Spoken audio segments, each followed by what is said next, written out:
संरक्षण, जल संसाधन। इसी शब्द को सबसे पहले समझते हैं। संसाधन किसको कहते हैं?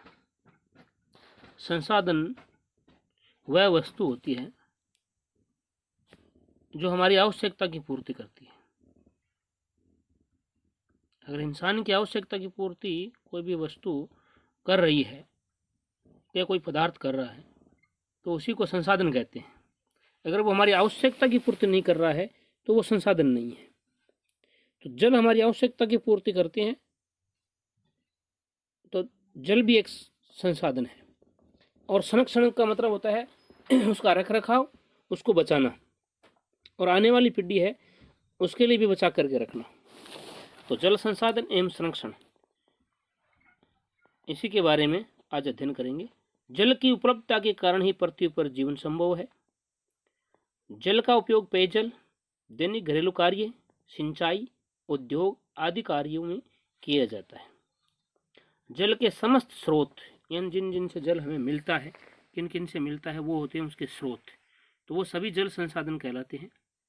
राजस्थान के मुख्य जल स्रोतों में, राजस्थान जो एक मरुस्थलीय जो स्थिति है राजस्थान में, उसके अंदर है झील, नदी और उन सब पर बने बांध, नहरें, तालाब, कुएं एवं नलकूप आदि हैं।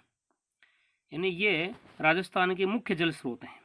राजस्थान में जो जल मिलता है वो झीलों से मिलता है, नदियों से मिलता है, और जो नदियां हैं उनके ऊपर पानी है, उस पर बांध पानी को रोक करके, और ऐसी संरचना जहाँ पे पानी का स्टोरेज किया जाता है, तो वो बांध और उसी स्टोरेज पानी से जो नहरें हैं वो निकाल करके खेतों के अंदर सिंचाई करते हैं। तो बांध और नहर, तालाब, कुएं एवं नलकूप, जिसको ट्यूबवेल कहते हैं, ये हमारे राजस्थान के पानी के स्रोत हैं जिनसे हमें राजस्थान वासियों को पानी मिलता है।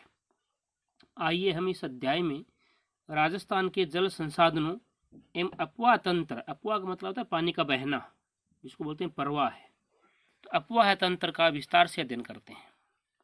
अपवाह तंत्र क्या होता है? मैंने साधारण शब्दों में बताया है कि पानी का जो प्रवाह होता है, जो बहाव होता है, उसी को अपवाह बोलते हैं। और तंत्र का मतलब होता है व्यवस्था। तो नदी में जो पानी है वो कैचमेंट इलाका कौन कौन सा उसका, जहाँ से वो पानी ग्रहण करती है नदी और बहा करके कहाँ कहाँ तक ले जाती है, वो जो पानी का जो बहाव होता है पूरा, उसी को बोलते हैं अपवाह तंत्र। हर नदी का अपना अपवाह तंत्र होता है, उसकी सहायक नदियाँ होती हैं, तो इनके बारे में हम यहाँ अध्ययन करेंगे। धरातलीय बनावट और भूगर्भिक संरचना, भूमि के अंदर की जो संरचना है, उसके आधार पर किसी नदी तथा उसकी सहायक नदियाँ द्वारा निर्मित जल प्रवाह की विशेष जो व्यवस्था होती है, उसी को अपवाह तंत्र या प्रवाह प्रणाली कहते हैं। भूमि के अंदर ऐसी संरचना जहाँ से नदियाँ हैं वो निकलती हैं। ज़्यादातर नदियाँ हैं वो निकलने का स्रोत एक ही है, पहाड़ों से नदियाँ निकलती हैं। और पहाड़ों से निकलने का रीज़न ये होता है कि पहाड़ है, वहाँ जो बरसात होती है वो पानी पहाड़ों पत्थरों के अंदर बहुत कम जाता है, वो पानी वहाँ से बह करके और नीचे की तरफ बहता है, और वो एक नदी नाले इनके रूप में प्रवाहित होता है। आगे वो जहाँ ढलान होती है उसी की तरफ बहता है। और ज़्यादातर नदियाँ हैं उनमें तीन तरह से, या तो वो कुछ दूर जा करके और धरातल पर पानी है वो सूख जाता है या लुप्त हो जाती है। तो ऐसी नदी जो पहाड़ों से पानी लेकर के और धरातल पर जाती है, धरातल पर दूर ज़्यादा तैर नहीं करती है, और बीच में उसका पानी है वो ख़त्म हो जाता है, और लास्ट में जाते पानी सूख जाता है, तो नदी आगे प्रवाह नहीं कर सकती, आगे बह नहीं सकती नदी, तो उसको बोलते हैं अंतः प्रवाही नदी, जो धरातल पर ही सिमट जाती है, अंदर समाप्त हो जाती है, और उसके बाद के अंदर वो नदी समुद्र में जाती है या कहीं छोटे महासागर में जाती है। ये जलाशय हैं, उनकी संरचना है कि समुद्र क्या होता है, पहाड़ी क्या होती है, यानी पानी का ऐसा भाग जो तीन ओर से भूमि से घिरा हुआ हो, पानी का ऐसा भाग है जो तीन ओर से जमीन से घिरा हुआ हो, भूमि से घिरा हो, तो उसको खाड़ी बोलते हैं।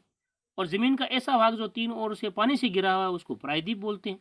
तो भारत में प्रायद्वीप भी है और भारत के अंदर एक तरफ खाड़ी भी है। सागर है वो थोड़ा पानी का छोटा जलाशय है। अगर बड़ा जलाशय है, बड़े को महा बोलते हैं, बड़ा जलाशय है तो महासागर हो गया। तो हमारी पृथ्वी पर महासागर भी हैं 5। और इसी तरह द्वीप संरचना है एक। द्वीप क्या होता है? इसी से जुड़ी हुई संरचना है वो। द्वीप पानी चारों तरफ से घिरा हुआ, भूमि का वह भाग जिसके चारों तरफ अगर पानी घिरा हुआ है या तो वो द्वीप होता है। तो धरातलीय बनावट के आधार पर ये जो अपवाह तंत्र या जो प्रवाह प्रणाली है, वो पहाड़ों से नदियाँ निकलती हैं, वो ले जाकर के समुद्र तक पानी गिराती हैं।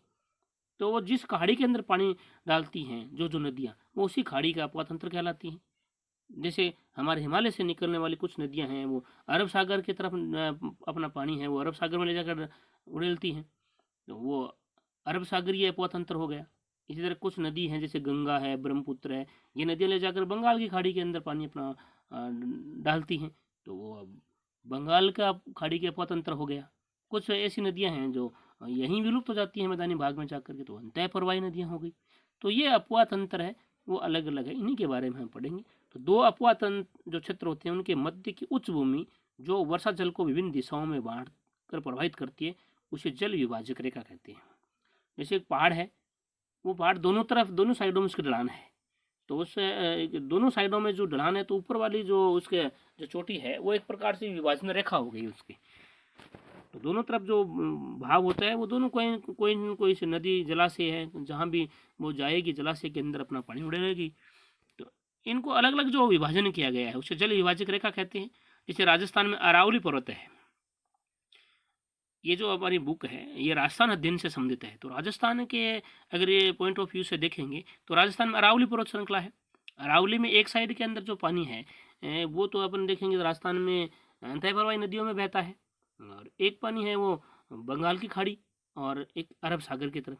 तो तीन जो अपवाह तंत्र हैं उन तीनों में हमारा राजस्थान के अरावली का पानी है वो बह करके जाता है।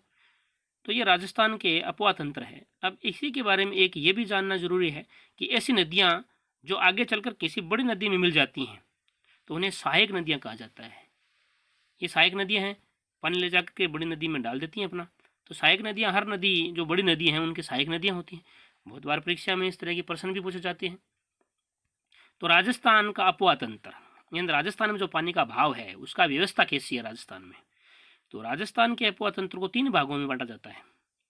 पहला है बंगाल की खाड़ी का अपवाह तंत्र, यानी जो बंगाल है उसमें हमारा अपवाह तंत्र अरावली पर्वत है उसका जो पूर्वी भाग है उसमें बहने वाली चाहे बनास नदी हो, चाहे काली सिंध हो, चाहे पार्वती हो, और भी बहुत सारी नदियां हैं जो बड़ी कक्षाओं में अध्ययन करेंगे आगे जा करके। यहाँ तो साधारण परिचय के लिए दी हुई है। तो आदि नदियाँ चंबल में प्रवाहित होकर यमुना नदी में मिल जाती हैं तथा यमुना आगे जाकर गंगा में मिल जाती है एवं अंत में गंगा नदी का पानी है वो बंगाल की खाड़ी में मिल जाता है। अतः इन नदियों को बंगाल की खाड़ी का अपवाह तंत्र कहते हैं। कहने का मतलब ये अरावली पहाड़ है उसके पूर्व की तरफ जो भी नदियाँ निकलती हैं वो नदियाँ जाकर के चंबल में मिलती हैं। जो चंबल नदी मध्य प्रदेश से निकल कर आती है, इनका मैप के द्वारा इनका और अच्छे तरीके से अध्ययन करेंगे। एक बार यहाँ जानकारी के आधार पर इनको पढ़ लेते हैं। मानचित्र में इसको अच्छी तरीके से समझा दूंगा। अरब सागर का अपवाह तंत्र है। अरावली पर्वत से पश्चिमी दिशा में पश्चिमी भाग में जो बहकर अपना जल अरब सागर में ले जाए, जो माही, लूनी, साबरमती, पश्चिमी बनास एवं इनकी जो सहायक नदियां हैं उन सबको अरब सागर का अपवाह तंत्र कहते हैं। तो ये दोनों साइड में जो हिमालय का पानी है वो ले जा रहे हैं एक करके, और कोई जलाशय में डालती हैं, जैसे एक बंगाल की खाड़ी में डालती हैं और दूसरा है वो अरब सागर में डाल रही हैं। दोनों साइडों में पर्वत का पानी है वो अलग अलग जो संरचना जलाशय उनमें जा कर के पानी का जो अंत है वो वहाँ जाकर उसमें मिल जाता है। अब आंतरिक प्रवाह तंत्र, ये मैंने समझाया था, एक बार दोबारा बता देता हूँ।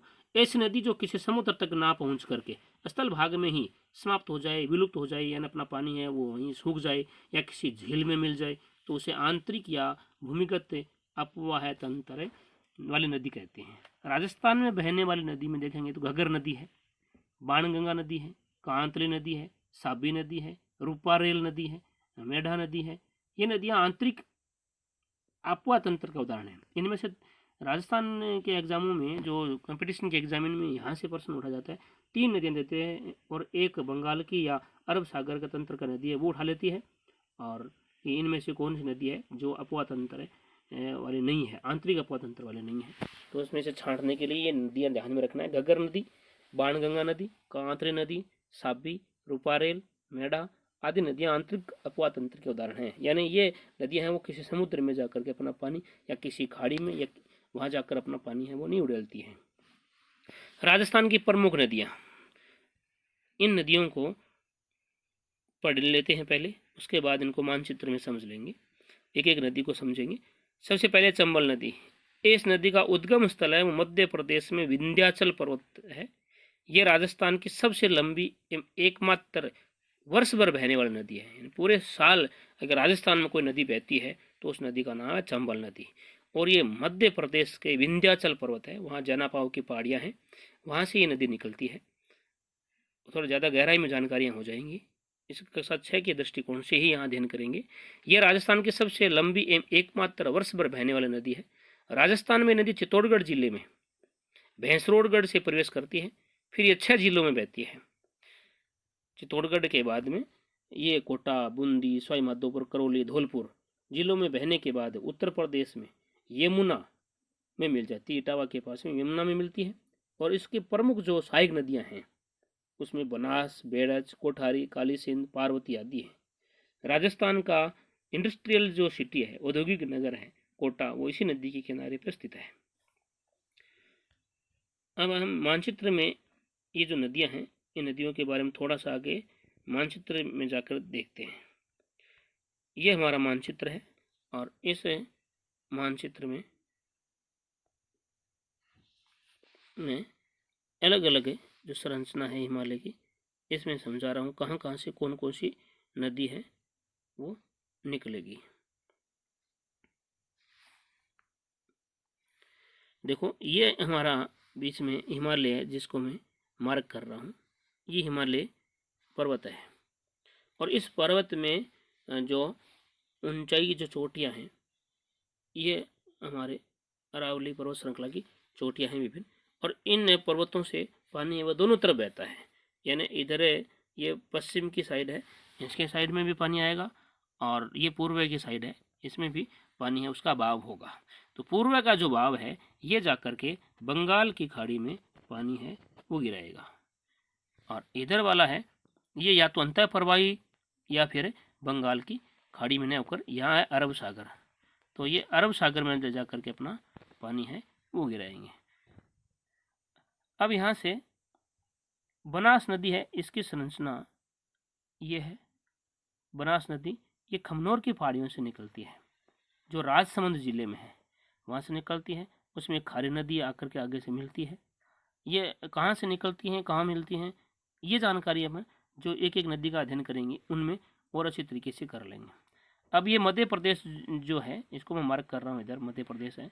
यहाँ पे जनापाव की पहाड़ियों से ये चंबल नदी है वो निकल करके आती है, और हमारा चित्तौड़गढ़ जिला है, चौरासीगढ़, यहाँ से प्रवेश करके और ये 6 जिलों में बहते हुए उत्तर प्रदेश में इटावा के पास जा करके फिर आगे से यमुना नदी आती है, उस यमुना नदी में ये मिल जाती है, और यमुना जाकर गंगा में मिल जाती है, गंगा जाकर के आगे बंगाल की खाड़ी में चल उड़ल देती है। तो वो भारतीय नक्शे में और अच्छी तरीके से देखने बंगाल की खाड़ी कहाँ है, अरब सागर कहाँ है, और राजस्थान भारतीय मानचित्र में कहाँ स्थित है, ये आगे कक्षा में और अच्छा अध्ययन कर लेंगे।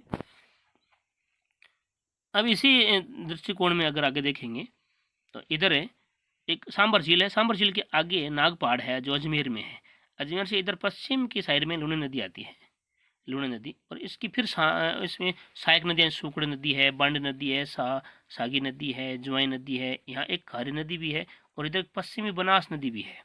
ये नदियाँ हैं वो सब के सब आगे लूनी नदी है, इसमें अपना जल उड़ेलती हैं, और ये लूनी की सहायक नदियाँ हैं, और लूनी आगे जा कर के कहाँ गिरती है, और इसी तरह हम एक एक नदी है उनका विवरण है वो पढ़ेंगे। तो हम वापिस से बैक चलते हैं, उधर ही एक एक नदी है उसी का अध्ययन करते हैं। पहले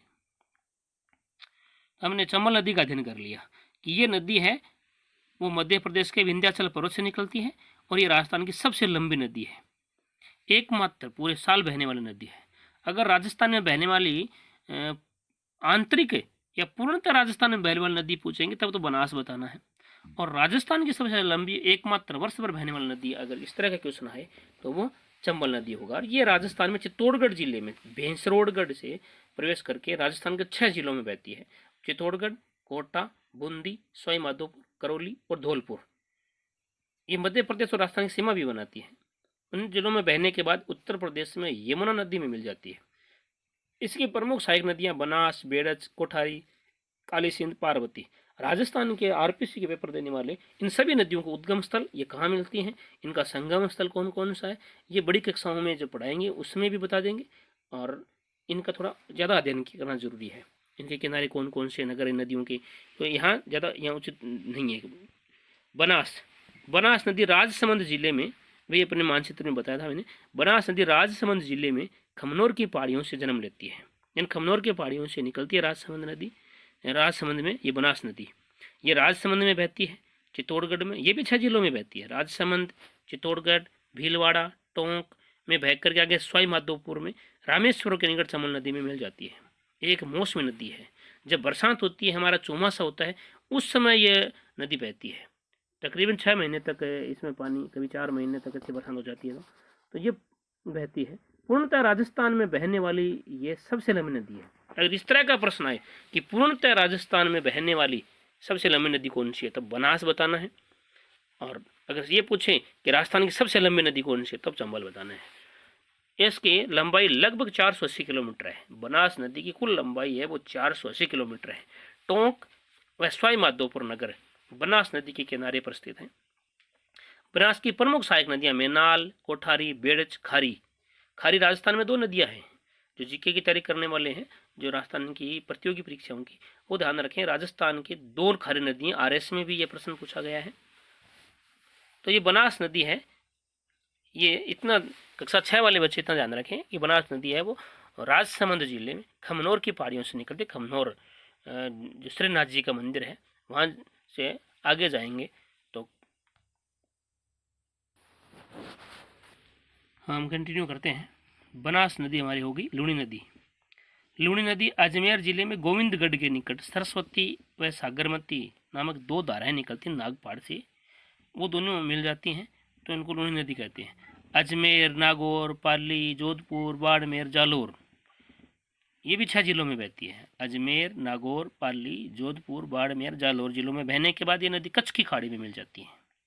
तो ये थोड़ा सा ध्यान में रखना है कि लूणी नदी है वो कौन सी खाड़ी में, तो कच्छ की खाड़ी, गुजरात के पास में कच्छ की खाड़ी है, वहाँ ये है अपना जल है वो जा करके मिला देती है। बाड़मेर जिले में बालोतरा तक इस नदी का जल मीठा होता है, इसके बाद जल खारा हो जाता है, क्योंकि वहाँ ज़मीन है उसके ऊपर फ्लोराइड की मात्रा बहुत ज़्यादा है। तो बालोतरा तक इन पहाड़ों से जो पानी बहकर जाता है, तो वहाँ तक वो पूरा मिल नहीं पाता है फ्लोराइड इसमें ज़मीन का, तो यह वहाँ तक तो मीठा होता है और उसके बाद में जल खारा हो जाता है। तो ये प्रश्न है वो बहुत बार राजस्थान की विभिन्न प्रतियोगी परीक्षाएं उनमें पूछा गया है। बाड़मेर जिले के बालोतरा जो शहर है, वहाँ तक इस नदी का जल मीठा होता है और उसके बाद है वो जल खारा हो जाता है। इसके सहायक नदियाँ जो मानचित्र में हम देखी थी, जोजरी, बांडी, जवाई, मिठड़ी, खारी, सूकड़ी, सागी, गुइया, ये लूणी नदी की सहायक नदियाँ हैं। माही नदी, माही नदी है, ये अरावली है उससे संबंधित नहीं है। ये मध्य प्रदेश के विंध्याचल पर्वत है, वहाँ से ये मेहद झील है, मध्य प्रदेश के विंध्याचल में पर्वत के पास में, वहाँ से ये निकलती है। और ये नदी राजस्थान में बांसवाड़ा और प्रतापगढ़ जिलों में बहने के बाद वापिस ये खंबात की खाड़ी, जो गुजरात है उसी में खंबात की खाड़ी, गुजरात के पास अरब सागर के अंदर, तो खंबात की खाड़ी में मिलती है। इसकी प्रमुख सहायक नदियाँ सोम और जाखम है, सोम और जाखम, और यहाँ बांध भी ध्यान में रखने हैं वो कंपटीशन की तैयारी करने वालों के लिए। तो माही नदी है वो राजस्थान के अंदर, मानचित्र में एक बार मैं दोबारा बता देता हूँ कि कहाँ से ये अपने मार्क करके, ये मेहद झील से यूँ आती है और राजस्थान में यूँ बह करके और वापस इधर जाकर गुजरात में खंबात की खाड़ी के अंदर गिर जाती है। तो राजस्थान का डूंगरपुर और बांसवाड़ा, ये जो इलाका है हमारा, इसी इलाके में यहाँ सोम और जाखम नदियाँ भी इसकी सहायक नदियाँ हैं। तो ये थोड़ा सा ध्यान में रखना है। ये एमपी मध्य प्रदेश से निकलती है और राजस्थान के 2 जिलों में बह करके और फिर ये आगे खंबात की खाड़ी में गिरती है, खंबात की खाड़ी में। और ये कर्क रेखा को 2 बार पार करती है। राजस्थान की एकमात्र नदी है जो कर्क रेखा को 2 बार पार करती है। अब हम इसको कंटिन्यू आगे और पढ़ते हैं। तो मध्य प्रदेश में विंध्याचल पर्वत है, इस नदी का उद्गम स्रोत है। ये नदी राजस्थान में बांसवाड़ा व प्रतापगढ़ जिलों में बहने के बाद है, बांसवाड़ा और प्रतापगढ़ में है, डूंगरपुर में नहीं है ये, बांसवाड़ा और प्रतापगढ़ जिलों में बहने के बाद खंबात की खाड़ी में मिलती है। इसकी प्रमुख सहायक नदियाँ सोम और जाखम है। अब है बाणगंगा नदी।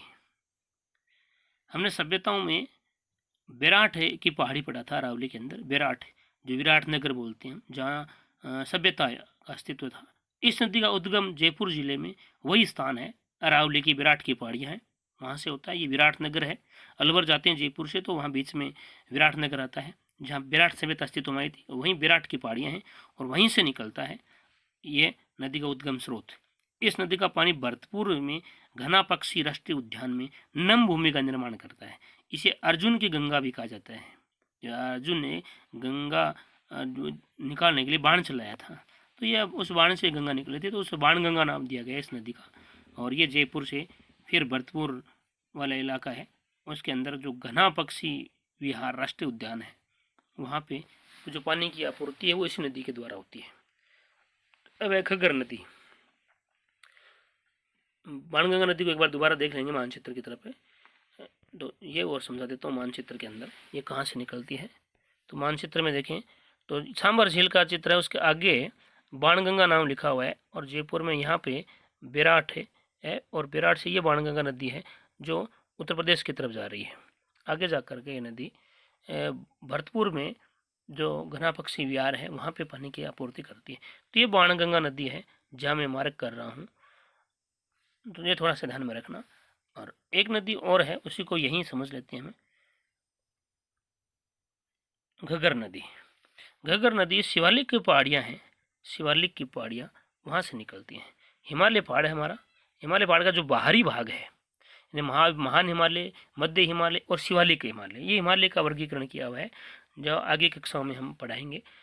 शिवालिक की पहाड़ियाँ हिमाचल प्रदेश हैं, वहाँ से ये नदी निकल करके आती है और हनुमानगढ़ में प्रवेश करके गंगानगर की तरफ जाती है। कई बार गंगानगर में भी विलुप्त हो जाती है, कई बार थोड़ा सा आगे पाकिस्तान की तरफ भी अपना पानी है वो ले जाती है, बट ये किसी समुद्र में ले जाकर के, किसी खाड़ी में ले जाकर पानी है वो नहीं मिलाती है अपना, इसलिए इसको अंतः प्रवाही नदी बोलते हैं। ये राजस्थान में हनुमानगढ़ और गंगानगर में बहती है, तो ये अंतः प्रवाही नदी है। अब हम इनके बारे में जो जानकारी दी हुई है उनका ये अध्ययन करेंगे। घग्गर नदी इस अंतः प्रवाही नदी, यानी ये अंतः प्रवाही है, बाहर पानी नहीं जा रही है भूमि के ऊपर से, तो भूमि का जो भाग है, मैदानी भाग है, वहीं ये अपना पानी उसका एंड करती है। इस अंतः प्रवाही नदी का उद्गम हिमाचल प्रदेश में हिमालय पर्वत की शिवालिक श्रेणी से होता है। उत्तरी राजस्थान में यह नदी हनुमानगढ़ में प्रवेश कर श्री गंगानगर में भूमिगत हो जाती है, विलुप्त हो जाती है। इस नदी को प्राचीन जो सरस्वती नदी है उसका अवशेष या ये कहा जाता है कि ये इसकी सहायक नदी है, ये माना जाता है। तो ये हमारी नदियाँ थी राजस्थान की, और ये हमारा राजस्थान का जो ऊंचाई वाला मैप है, इसमें ऊंचाई दी है समुद्र तल से किस किस स्थान की कितनी ऊंचाई है। तो इस मानचित्र को थोड़ा अच्छी तरीके से देखें। और इधर ये कितनी कितनी जो ग्रीन वाला भाग दिखाई दे रहा है वो 150 से 300 किलोमीटर की ऊंचाई तक वाला है राजस्थान में। इस मानचित्र में जो ग्रीन भाग दिखाई दे रहा है, जिसको हम हरा भरा भाग बोल सकते हैं, ये भाग समुद्र का जो तल है वहाँ से इस महाद्वीप में अगर देखेंगे तो 300 मीटर तक की ऊंचाई वाला है। और उसके बाद में 300 से 600 तक का भाग अलग है और 600 से 900 का अलग है। 900 वाला जो भाग इसमें दिखाया गया है, जिसको हम कह सकते हैं ये थोड़ा ज़्यादा दिखाया गया है, भूरा जो कलर दिखाया गया है, ब्लू नहीं भूरा कह सकते हैं अपन, ब्राउन, ये पहाड़ हैं जैसे अरावली वाला पहाड़ है उसके अंदर दिखाया हुआ ज़्यादातर भाग है। और अगर जोधपुर बाड़मेर का जो इलाका है ये राजस्थान का सबसे नीचा इलाका माना जाता है, तो ये 150 से 150 मीटर तक की ऊंचाई तक का है। नदी झील ये जो स्थान है यहाँ दिखाए हुए हैं, थोड़ा इन मानचित्र को अच्छी तरीके से अध्ययन करें। ये राजस्थान का उच्चा उच्च है, यानी जो ऊंच नीच है उसके बारे में अच्छी जानकारी दे रहा है और अपवा तंत्र के बारे में दे रहा है। अब है राजस्थान की प्रमुख नदी घाटी परियोजना।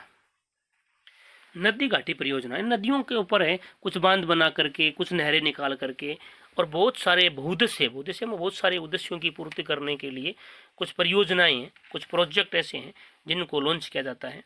तो नदियों पर बांध बनाने से जल विद्युत उत्पादन, सिंचाई, पेयजल, वृक्षारोपण, भूमिगत जल स्तर में वृद्धि, बाढ़ नियंत्रण, मिट्टी का जो कटाव होता है जिसको अपर्दन बोलते हैं, तो मृदा अपर्दन और पर्यटन, यानी जो लोग घूमने के लिए आते हैं आदि कई प्रकार के उद्देश्य हैं उनकी पूर्ति होती है। और इन सब उद्देश्यों की पूर्ति के लिए नदी घाटी परियोजनाएं बनाई जाती हैं। कौन कौन से उद्देश्य होते हैं नदी पर बांध बनाने के लिए? कि एक तो लाइट बनाना, विद्युत उत्पादन करना, एक सिंचाई नहर निकाल करके, एक पीने का पानी, एक वृक्षारोपण करना, एक भूमि के अंदर का जो जल स्तर है वो बहुत नीचे चला गया है, अगर बांध बना देंगे तो उसके जो पानी है जो रिसाव होगा उसके पानी के जल स्तर है वो ऊपर आएगा, उसमें वृद्धि हो जाएगी। एक जो बाढ़ नियंत्रण, नदी के द्वारा जो बाढ़ आता है मैदानों के अंदर, अगर बांध बना देंगे तो बांध में पानी रुक जाएगा तो बाढ़ नहीं आएगा। एक मिट्टी का जो कटाव होता है पानी के बहने से, तो उसमें सहायता मिलती है, कटाव नहीं हो पाता है। एक उस बांध को देखने के लिए बहुत सारे लोग आते हैं, तो वो पर्यटन होता है। जब बांध भर जाता है, उसके ऊपर से चादर चलती है तो पानी की, तो उसको देखने के लिए, उसमें नहाने के लिए बहुत सारे लोग आते हैं। बहुत सारे स्टूडेंट आते हैं जो भूगोल के हैं, वो अध्ययन करने के लिए आते हैं। तो ये बहुत सारे उद्देश्य हैं, वो उनसे पूर्ति होती है। इन्हीं कारणों से इन्हें बहुउद्देशीय परियोजनाएं भी कहा जाता है।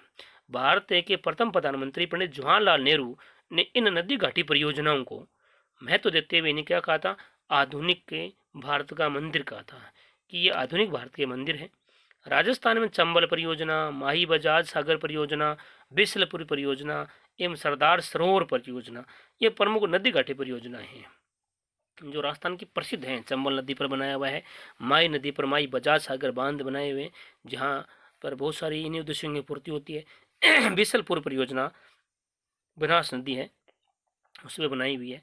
सरदार सरोवर परियोजना नर्मदा नदी पर बनाई हुई है। इनके बारे में हम एक एक करके जानकारी प्राप्त करेंगे। चंबल परियोजना, ये परियोजना राजस्थान और मध्य प्रदेश राज्यों की दोनों की जॉइंट प्रोजेक्ट है। ये दोनों में मिल करके इनसे लाभ मिलता है। तो राजस्थान और मध्य प्रदेश दोनों की संयुक्त परियोजना है चंबल परियोजना।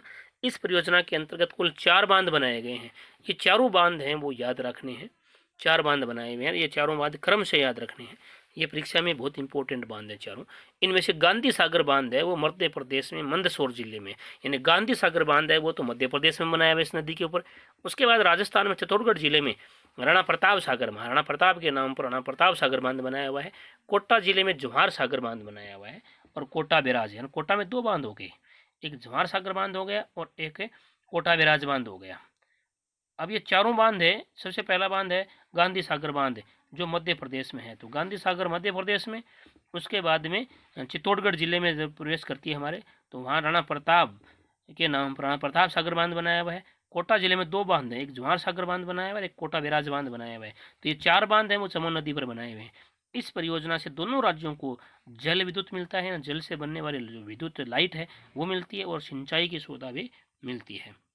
ये कुछ बांध हैं जिनकी तस्वीर दी हुई है। राणा प्रताप सागर बांध है जिसके गेट हैं जिनमें से पानी बह करके आगे छोड़ा जाता है, और माई बजाज सागर है बांध है जो पानी को भराव है वो पूरा दिखाया हुआ है इसके अंदर। माई बजाज सागर परियोजना, ये बांसवाड़ा में माई नदी पर ये प्रोजेक्ट है वो लॉन्च किया हुआ है। ये राजस्थान और गुजरात राज्य की समृद्ध परियोजना है। ये प्रश्न इस तरह की पूछे जाते हैं कि परियोजना है वो कौन से राज्यों की है, तो जो अवैध आते हैं उसमें राजस्थान, मध्य प्रदेश, राजस्थान, पंजाब, राजस्थान, गुजरात, ऐसे ये प्रश्न कर लेते हैं। तो माई बजाज सागर परियोजना, तो बांसवाड़ा में माही नदी पर यह परियोजना स्थित है। ये राजस्थान और गुजरात राज्य की सम्मिलित परियोजना है। इसमें दोनों राज्यों में सिंचाई, जल विद्युत, पेयजल की आपूर्ति हो रही है। ये माई बजाज सागर बांध है जो माही नदी पर है, राजस्थान के बांसवाड़ा में है, और ये राजस्थान और गुजरात की जॉइंट परियोजना है। बिसलपुर परियोजना, ये राजस्थान के टोंक जिले में टोडा रायसी नगर के पास बिसलपुर गांव में बनास नदी पर सिंचाई और पेयजल के उद्देश्य से इस परियोजना का निर्माण किया गया। राजस्थान का सबसे बड़ा बांध में से एक है, और इस जयपुर, अजमेर, टोंक इनमें पानी की आपूर्ति होती है। इस परियोजना से राज्य के जयपुर, अजमेर, टोंक सहित कई अन्य क्षेत्रों में जो जल की आपूर्ति है वो होती है। सरदार सरोवर परियोजना, गुजरात, मध्य प्रदेश, महाराष्ट्र, राजस्थान राज्यों की इस जॉइंट परियोजना या संयुक्त परियोजना का निर्माण गुजरात में किया गया है नर्मदा नदी पर। इस परियोजना से राजस्थान के दक्षिण पश्चिम में नहर द्वारा बाड़मेर, जालौर जिलों में सिंचाई एवं पेयजल की जो उपलब्धता है वो हमें प्रदान की जाती है। इसके अलावा भी राज्य में पाली जिले में जवाई नदी पर जवाई परियोजना है। डूंगरपुर जिले में सोम नदी पर सोम कमला अम्बा परियोजना है। उदयपुर जिले में मानसी वाक्कल भी एक परियोजना चल रही है। प्रतापगढ़ जिले में जाखम नदी पर जाखम जो प्रोजेक्ट है, परियोजना है, वो भी है। जल संरक्षण के आधुनिक तरों में बांध बनाना एक प्रमुख महत्वपूर्ण जो स्रोत है वो है। अगला है राजस्थान में प्रमुख झीलें एवं जल संचयन, जल को इकट्ठा करने की अलग अलग तकनीकी है राजस्थान में। तो राजस्थान के लगभग हर क्षेत्र में पारंपरिक जल स्रोत, इन प्राचीन समय से बहुत सारे ऐसे जल स्रोत बनाए हुए जिनमें हम पानी को बचाने का कार्य करते हैं, जैसे कुएं हैं, बावड़ियाँ हैं, जोहड़ है, टांके हैं, खड़ीन है आदि पाए जाते हैं। और यहाँ से प्रश्न भी पूछे जाते हैं कि टांका क्या होता है, खड़ीन क्या होता है, जोहड़ क्या होता है, बावड़ियाँ क्या होती हैं। तत्कालीन राजा महाराजाओं ने जल संचयन और जल संरक्षण के लिए कई उपाय किए, जिसके उदाहरण वर्तमान में भी कई जिलों में देखे जा सकते हैं। टांके घर के अंदर छत का पानी है वो संचित करने के लिए जो कुंड बनाए जाते हैं घरों के अंदर है, तो वो टांके कहलाते हैं। खेतों के अंदर पानी का जो बहाव हो रहा है उसको खेत के अंदर एक कुईनुमा संरचना बना करके पानी को संरक्षित रखा जाता है, वो खड़ीन कहलाती है। अब पानी का बहाव हो रहा है, उसके आगे बहाव को रोकना, रपट बना करके रोकना। रपट एक प्रकार से दीवार होती है जो पानी के बहाव को रोकने का कार्य करती है, और उससे एक जोहड़ जैसी संरचना बन जाती है, और जमीन में से जो पानी है वहां तक सीढ़ियां बना करके और उस पानी को निकालने की जो संरचना होती है वो बावड़ी होती है। इन्हें सीढ़ियों से आदमी नीचे जाएगा, महिलाएं पानी के लिए मटका लेकर के, और जमीन का नीचे का जो पानी है वो सीढ़ियों पर जाते जाते नीचे से मटका भर के और फिर ऊपर तक लाना। ये जो बावड़ियों है वो इस तरह की संरचनाएं हैं। आप आजकल नेट पे मिल जाती हैं बहुत सारी बावड़ियों के चित्र भी, और काफ़ी आप लोगों ने देखी भी होगी। कोई ऐसे सब परिचित ही है नलकूप, और कोई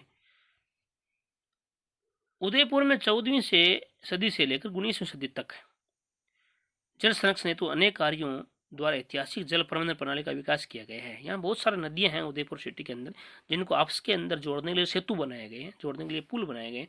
बहुत सारे ऐसे नदी नाले नहर हैं जिनके द्वारा इन सबको आपस में जोड़ा गया है कि एक भर जाएगा तो इसका अत्यधिक जो पानी है, इसका ज़्यादा पानी वो बह करके दूसरे स्रोत के अंदर चला जाए। यहाँ के राजाओं ने पिछोला झील, उदय सागर, फतेह सागर, ये सब झील हैं, गोवर्धन सागर, रंग सागर, स्वरूप सागर, जना सागर आदि झीलों का समय समय पर निर्माण करवाया एवं नहरें बनाकर इनको आपस में जोड़ा गया है। बहुत अच्छा जल प्रबंधन का उदाहरण है वो 14वीं से 19वीं सदी में मेवाड़ राजघराने में ये देखा गया है। इससे वर्षा ऋतु में जल एक के बाद दूसरे झील में ट्रांसफर हो जाता है, स्थानांतरित हो जाता है। इन सभी झीलों के कारण ही उदयपुर को लेक सिटी, झीलों का नगर कहा जाता है। जयसमंद झील का निर्माण, ये उदयपुर शहर से दूर है। तो जयसमंद झील का निर्माण मेवाड़ के महाराणा जय सिंह जी ने, ये बहुत बार एग्जाम में पूछा भी गया है कि जयसमंद झील का निर्माण किसने करवाया था, तो मेवाड़ के महाराणा, मेवाड़ के राजाओं को महाराणा कहा जाता है। तो जय सिंह जी ने 1687 से 1691 ईस्वी तक गोमती नदी पर करवाया था, गोमती नदी पर करवाया था। ये विश्व की मीठे पानी की सबसे बड़ी मनुष्य द्वारा बनाई हुई झील मानी जाती है, ये अच्छी तरीके से याद रखनी है। इसका निर्माण है वो किसने करवाया था, जयसमंद झील उदयपुर में है। कौन सी नदी पे है, गोमती नदी पे है। इसका निर्माण किसने करवाया, जय सिंह जी ने। कब करवाया, 1687 से 1691, 4 साल का समय लगा। गोमती नदी पे करवाया गया, और ये पूरे विश्व में मीठे पानी की सबसे बड़ी मनुष्य द्वारा बनाई हुई झील है। अपने आप बनी हुई झील और हैं, सुपीरियर लेक वगैरह, तो यहाँ पे यही याद रखना है, मानव निर्मित झील मानी जाती है। अजमेर में स्थित पुष्कर एक धार्मिक महत्व की प्राकृतिक झील है, ये अपने आप बनी हुई झील है। आना सागर भी अजमेर की एक प्रसिद्ध झील है, जिसमें जाएंगे तो जो नाव है उसमें अलग ही आनंद आता है घूमने का।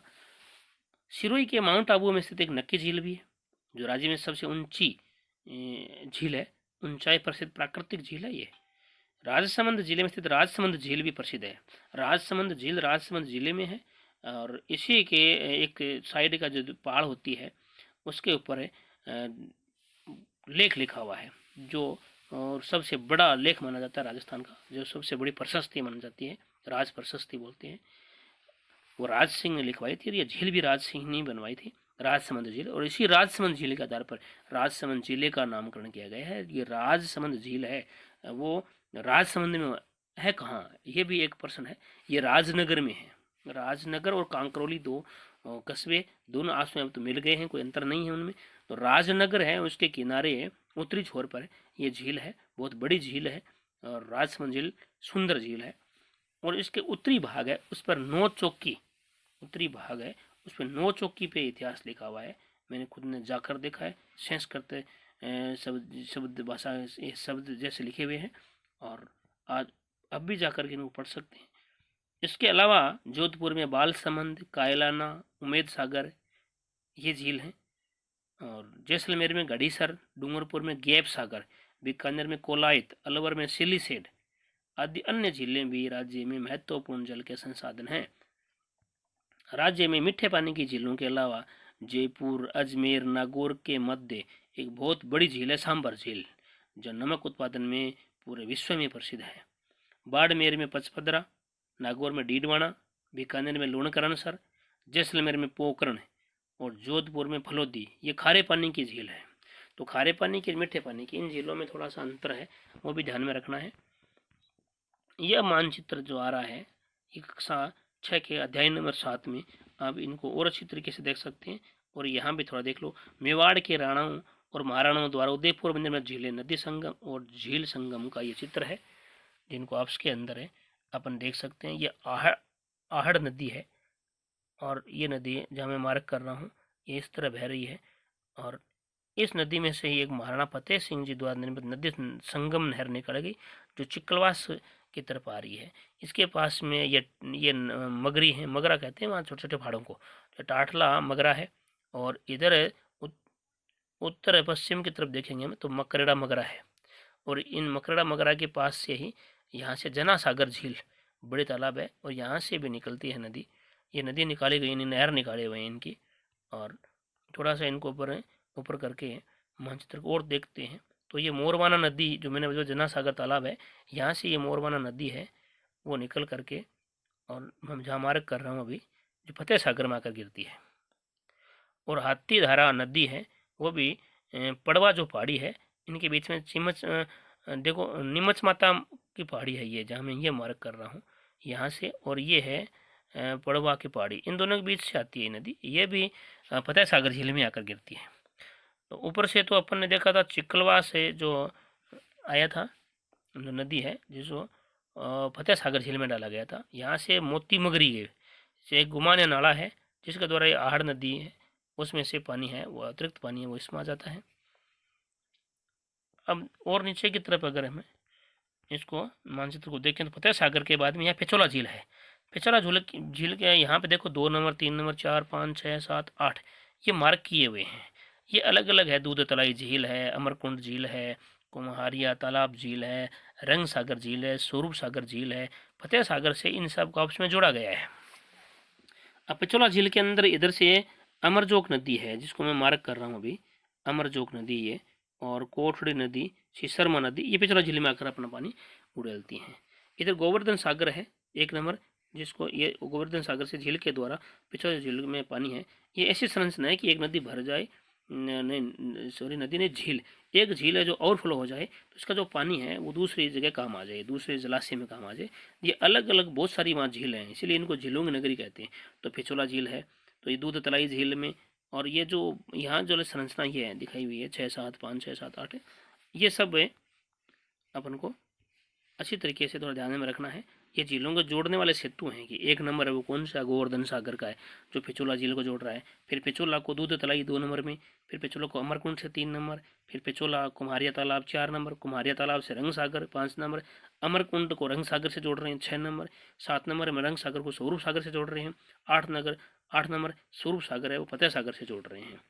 तो ये अलग अलग संरचना है इसकी, थोड़ा किताब की सहायता से या इसको 2-3 बार देखोगे तो समझ में आ जाएगा गोवर्धन सागर कहाँ है, नीला तालाब कहाँ है, ये आपस में कौन कौन से नदी संगम स्थल हैं जिनको आपस में जोड़ा गया है। अब है राजस्थान में जल संरक्षण है। जल संरक्षण यानी सुरक्षित करना जल को, बचाना जल को हमारा पहला दायित्व है, प्रथम दायित्व है। जल संरक्षण के लिए प्रत्येक नागरिक को प्रशासन का सहयोग करना चाहिए। इसके लिए आवश्यक है कि हमें जलाशयों में घरेलू और औद्योगिक जो कचरा होता है, अपशिष्ट जो कचरा खराब, वो नहीं डालना चाहिए। पेयजल स्रोतों के निकट स्नान आदि नहीं करना चाहिए। इनके साथ साथ जल संचयन, जनसंख्या नियंत्रण, सिंचाई की अच्छी विधियों के प्रयोग, वृक्षारोपण में वृद्धि, भूमिगत जल का विवेकपूर्ण उपयोग, यानी भूमि के अंदर जो जल है उसका अच्छे तरीके से बुद्धिमत्तापूर्ण प्रयोग करना चाहिए। और जल का पुनः उपयोग आदि प्रयत्न से जल को बचाना चाहिए। अधिक वर्षा वाले क्षेत्रों से जल को नहरों के द्वारा कम वर्षा वाले क्षेत्रों में पहुंचा करके और उनके लोगों के लिए सिंचाई, पेयजल इनकी पूर्ति की जा सकती है। तो जनजीवन और उद्योगों के लिए अनुकूल परिस्थितियाँ हैं, उनके द्वारा सरकार है वो अच्छी तरीके से उन सबको पेयजल की आपूर्ति कर सकती है। वर्तमान में रूफ टॉप जल संचयन, छत पर जो पानी आता है अपना उसको नल के द्वारा, कुंड है उनके अंदर हमें बचाना चाहिए उस पानी को। वाटर हार्वेस्टिंग तकनीकी भी बहुत प्रचलित है। और रूफ टॉप जल संचयन विधि में घर की छत पर गिरे वर्षा के जल को घर के नीचे बने कुएं में एकत्रित किया जाता है। वाटर हार्वेस्टिंग तकनीक के द्वारा वर्षा के व्यर्थ बहने वाले जल को भूमिगत किया जाता है, इन भूमि के अंदर वापस से रिचार्ज किया जाता है। पश्चिमी राजस्थान में प्राचीन समय से ही यहाँ के निवासी टांका, खड़ीन, जोड़ आदि का निर्माण कर वर्षा जल का संग्रहण एवं संरक्षण करते हैं। इन तकनीकों को वृहद स्तर पर अपनाने की आवश्यकता है।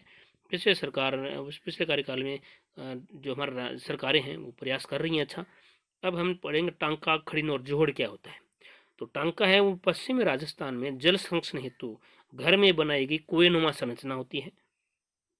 ये घर में बनाई हुई है। अगर खेत में कृषि के लिए बनाए जा रहे हैं तो उसको खड़ीन कहेंगे।